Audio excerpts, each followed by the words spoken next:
When an empire declines, a variety of things have typically happened. Number one, overreach. The empire tries to solve too many problems in far-flung reaches. It can solve one or two, but it understands what it means to decline. You can't do all those things. You may have been able to do them 20 years ago, or 40 or 60, but you cannot anymore. I believe that what we're watching is the American empire declining as the British Empire and so many other empires before it declined, engaging in overreach. And here's what I mean. We fought a war in Korea in the early 1950s. We couldn't finish it, so Korea was left cut in half. In Vietnam, we tried the same with an already split system, because the French weren't strong enough to prevent it. And the United States failed again. This time, Vietnam became a unified country under the leadership of Ho Chi Minh, the leader of the Vietnamese Communist Party. In Afghanistan, we were defeated again, and the country is now run by the Taliban, which was the ostensible enemy. I could go on,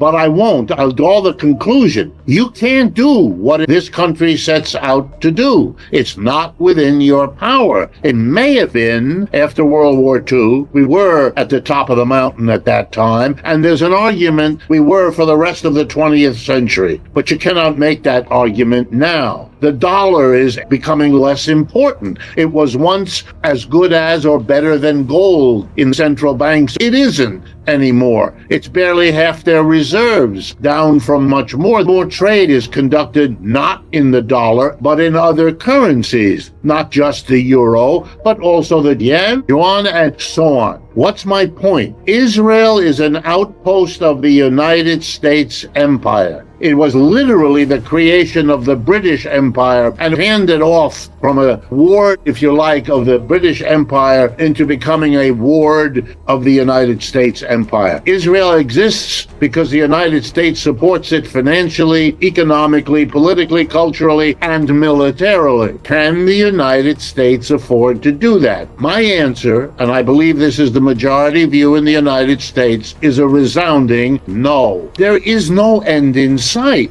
There will be generations of hostility between Israel and the Palestinians. What has just happened since October guarantees it. Now that will be extended to include not only the Palestinians of the south in Gaza and West Bank and Lebanon. Who knows how far this will go? Will the Israelis want to be in a state of hostility with their Arab neighbors indefinitely? If that's what they want, that's what they're getting. Their only safety is and will continue to be drawing the United States into a participation with them as far as they can. They cannot win this alone. Without the United States, it's over in a heartbeat. By the way, the same is true in Ukraine. That is only winnable if the United States pours even more than it already has, because what the United States has poured in clearly failed again. You can see where the battle lines are in Ukraine. The Israelis are on, if I were a shrink, I would call it a death trip. There's something here that is really so far out of reasonable policy that you wonder what mentality would keep going in this direction. The United States maintains between 700 and 800 bases abroad, and the entity that does that is the Department of Defense. All of that, we are told, and the whole world is told, is done for defense. Is there a defense component? Sure. But is there an offensive component? Equally sure. That's how you guarantee the dominance of the United States since the end of World War II, if not some years before. The Israelis have an ongoing struggle with the Palestinians that dates from the beginning of Israel. To think all of this is about the aggressive Palestinians and the defensive Israelis is to take seriously the kind of propaganda that even the people who put it out, when you talk to them privately, don't do. More Israelis are clear that's not true than Americans. They put out propaganda for foreign consumption. In recent weeks, massive street protests of Israelis who don't agree with this policy, didn't agree with what they did in Gaza, want Mr. Netanyahu out of office, want a reversal of the politics he represents. I mean, in America, you get people shut down for saying this, but inside Israel, you can say these critical things, and large numbers of people do, and the government dares not shut it down. At that point, Netanyahu has no options anymore unless he has a nuclear weapon and is prepared to explode it where he would decide to do it. He has no chips. The man is out of chips. That's why he needs the United States. What is he going to do? Go to war perpetually? Israel is a small country. The Arab world is large. Palestinians are a small part. The whole Arab world is united on this question. Do they want to fight with Israel? No. They're afraid and hesitant. I understand that. But there's no solution other than sitting down and working out an agreement. Otherwise, you have perpetual war. People like Netanyahu think that's an option. It isn't. Any more than for Mr. Zelensky, that's an option. It isn't. You can talk like that, but everyone knows the war in Ukraine, like every other war, will end with an agreement. It'll maybe a very lopsided agreement. That's being decided on the battlefield. The question is, do you really want to destroy, kill, poison relationships of human beings to the extent you are doing while you work your way to sitting down for the agreement you know has to happen? Mr. Putin in Russia made clear the deal I can make with you, Mr. Zelensky, is much better now at the beginning of our hostilities than it will be if we fight. And that's what's happened. Now they will be much poorer. Mr. Zelensky can't face it. In the end, that will be the heritage of the Israelis left. A legacy of hostility and bitterness. It is an extraordinary situation. And I'm not arguing where the rights and wrongs are. My guess is they're nicely distributed on both sides. Hamas did a terrible thing last October. Israel has done a terrible thing. But the question of who escalates, that's all on the Israeli side. They made the decision to respond first the way they did in Gaza, then in the north, and now in Lebanon. And I fear for where that's taking them as well as everybody else. The course of action is the one they should have followed 2, 6, 10 years ago. I understand the impatience. We can't rewrite history, but you're going to have to stop somewhere. How many losses in a row are you going to take? The Russians have shown the world something I didn't believe was true, that they have a very powerful military apparatus, not just the ground troops and all of that, but the ability to ramp up production of missiles and planes and bombs and drones on a scale I did not understand. And I follow this stuff a lot. And it's true of the people who I rely on for information. We're all sitting here amazed. The message, it's a little too late to tell everybody, oh, you don't have to worry. The United States that told Mr. Putin you can't do it. He did it. The reality is out. You told the Israelis, look, you have to work something out. They gave us the finger, if you like, and we're stuck now with really unpleasant decisions of the sort you perfectly nicely laid out. If the IDF invades Lebanon, there will be very quickly in the United Nations a virtually unanimous votes, excluding the United States, Israel, and maybe one or two little islands in the Pacific, who will vote in favor of the Israeli-American position. The rest of the world will vote against it. How are you going to strengthen the argument in the world that what the United States is doing in arming Ukraine is because we are so dead against one country invading another, when we're providing the guns with which Israel and the IDF are literally about to do that? The cost to the United States is precisely to be stuck in the dilemma. The answer is not to choose which way to go. Let me give you a metaphor. You're walking down the street. It's late. You're eager to get home. Out of the alley steps a menacing person who says, I have a gun and I have a knife, and I'm going to give you free choice as to which way I'm going to kill you. There's two kinds of reaction. One is to sit there and puzzle over which way you should choose. The other one is to say, I don't accept the choice. I am going to look for another way out. The United States cannot continue to do what it is doing. If the Russians, given who they are and their size and their power, if they want to rework the boundaries of their situation in Europe, you got to sit down and try to work that out. And it's the same with Israelis and the Palestinians. Negotiation is difficult. More war is not a solution. It's already failed. It's like that sorry political candidate who believes that every time a criticism is made, you double down and do more of it.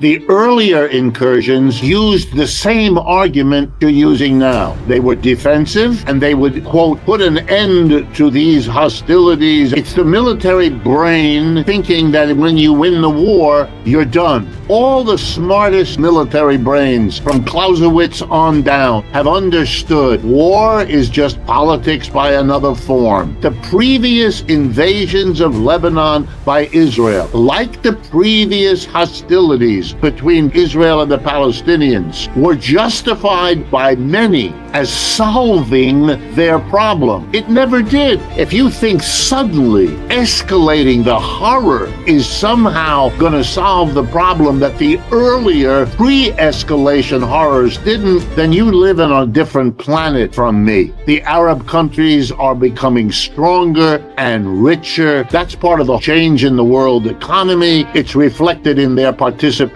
in the BRICS alliance. They are gaining in wealth, capacity, power. Israel is looking at a situation. What are they going to take on the whole world? This is a dead end. They ought to turn around before they get more deeply embedded in this military solution. The Israeli economy, that's a phrase that has no content anymore. They're going to be a basket case economically for years, even if they win. They're losing this situation. Netanyahu and the extreme right-wing government they have is itself a sign of the failure of what earlier politics had achieved. And the solution wasn't more violence. Military people can be excused for thinking that, but not the rest of us. I hope sanity comes back and they realize they have to cut deals and that those deals will be painful.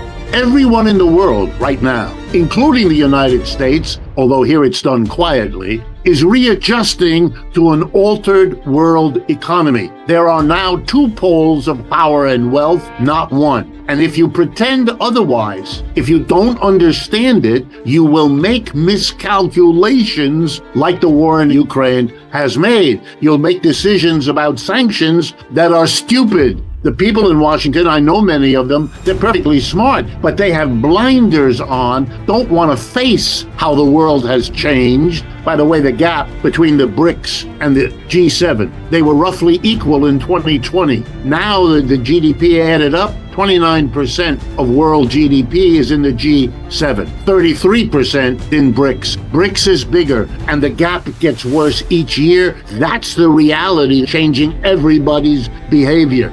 After World War II, the dollar became universally recognized as the global currency, basically playing the role in the world that once was played by the British pound, say in the 19th century or early part of the 20th. Central banks in virtually every country held as reserves to support their own currency gold and the dollar, leading to the phrase, the dollar is as good as gold. Saudi Arabia and the oil countries adopted the program of selling oil around the world to any buyer, but only for dollars, and then parking those dollars in New York City banks or U.S. treasuries.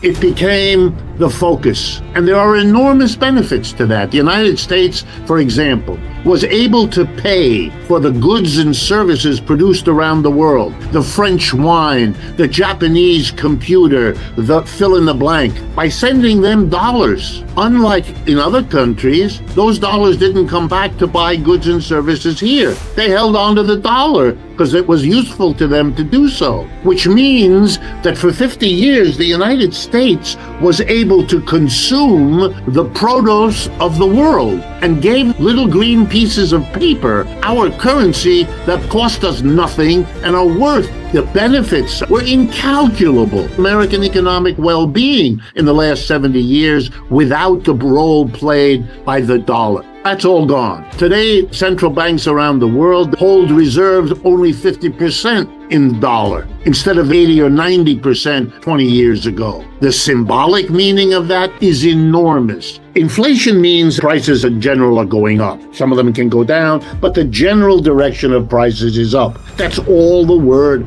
inflation means. Next question is, who determines prices? Employers determine prices. If you're an employee, you've never been called into a room to participate in setting prices. That's done by the boss, the corporate board of directors, the leading managers. It's a tiny group of people. In our country, the U.S. Census Department lists employers 3% of our population. The other 97% are not. 3% set the prices, 97% pay them. There's no democracy in inflation. A tiny group of people never elected to the job. If you're an employer, you set the price. You raise it, lower it, keep it the same, your business. Inflation means employers made the decision. Why did they raise prices? To maximize their profits. That's what makes a business successful. An inflation happens if the employers see profit in raising prices. So they do. Okay, that means that inflation is a profit-driven phenomena that hurts the rest of the people who have to pay more for what they used to get for less. It's great for profits. We live in a system whose economic arrangement is the opposite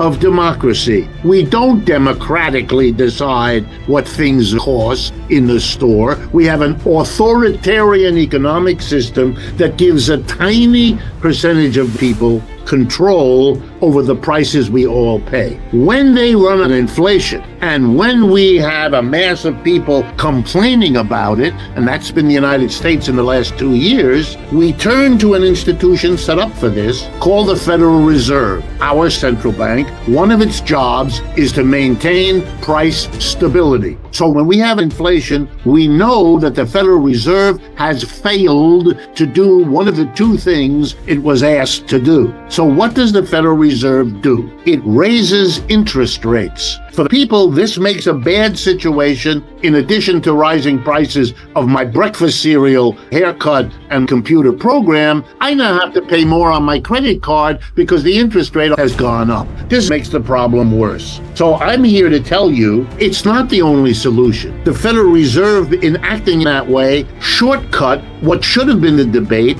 How do we deal with the inflation that the employer class has imposed on us? And we might have then remembered, and I remind people, we might have remembered that a conservative Republican, Richard Nixon, on the 15th of August, 1971, confronting an inflation then, made the following decision, which he announced on TV. As of tomorrow morning, any company that raises its price, we will come for you, arrest you, and throw you in the clink. And any union that raises your wages or tries to, we will do the same. He declared a wage price freeze. Did it stop the inflation? On a dime, real quick. Did it raise interest rates? No, it chose an alternative policy. We live in a country which not only did not do what it did a few years ago, but acted as if there was no option. Raising interest rates was the universally accepted way to stop it. For people like me, I sat there stunned. Even I'm used to this. I went to the same graduate school and got my PhD from the exact same faculty that granted it to Janet Yellen. She's a classmate of mine. I know what she knows. I learned it from the same professor, reading the same books at Yale at the same time. So there I'm watching a woman who I know knows the same thing I was taught about inflations and interest rates and wage price freezes used all over the world. We have lots of experience with that tool to fight inflation. We live in a country that can't face most of its economic problems because they too function as distractions from these kinds of real issues. A few years ago, we had shortages. We couldn't get toilet paper. We couldn't get medicines of all kinds. We have shortages right now. The most popular nonsense spoken about shortages in the past was, ready? Supply chain disruptions. Okay, that's a euphemism. That's another way of saying shortages. Now, I can show you shortages across the board every year since 1971. To assign shortages some role as evidence, you'd have to show more shortages during wage price controls than when there weren't price controls. Let's be honest. Every policy designed to solve any problem turns out to have strengths and weaknesses. I'd be the last to argue the wage price freeze didn't have problems. The biggest was escapism. You could apply for an exemption. Every corporation hired expensive lawyers and lobbyists to get an exemption for your firm or your industry. And that leads to all kinds of misallocation. I get all that. But interest rates have that as well. Interest rates have strengths and weaknesses. One of the weaknesses of the interest rate is we've had elevated interest rates and they didn't prevent inflation. We're still struggling with inflation, and there are as many people now saying that prices are going to go back up as there are people saying that they're going to go down. So interest rate is not some magic bullet. It's not some guarantee, but it really hurts a lot of people and it helps others. The bigger your company, the less an interest rate increase is going to hurt you.